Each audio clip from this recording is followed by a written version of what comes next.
The Braxtons, they're back with more family drama. So remember that rift between Tamar and her sisters after she was sent a cease and desist because she planned to interview her niece Ashley Braxton, their brother Michael's daughter, on her podcast. There's a little B-roll of that, in case you don't remember. In certain lighting, sometimes Tony looks like a Kardashian.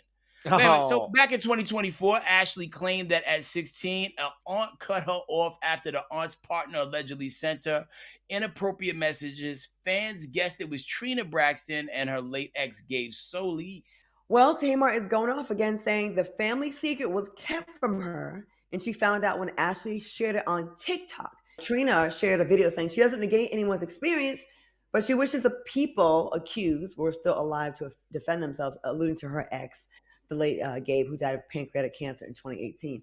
I don't know what it is with families protecting these Mhm. secrets and not wanting people to know. And I believe the people should be put on blast. I would feel like Tamar here.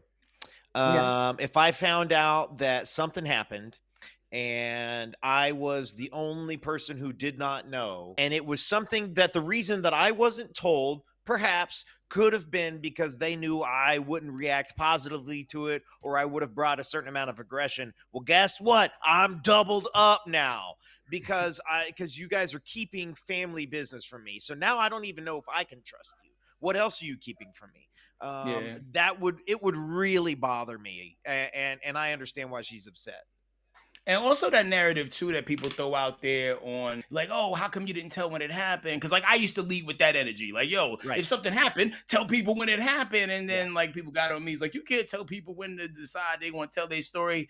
But in this situation, it's damned if you do, damned if you don't. You know what I mean? Like sometimes the first step in a therapy type session, even if it's not with the real therapist, is telling someone else your story. Like sometimes you Mhm. feel so relieved when you take the cork off a bottle that you've had corked for so long, and now like, all right, cool. Now that I got that off my chest and out my spirit, someone else knows I'm not just holding that. They feel good about it, but it does suck when the person's not there to either feel the fire or defend themselves. Yeah. Tamar reads about this online, right? And then she's like, "Oh, I'm going to have her on my podcast to talk about it."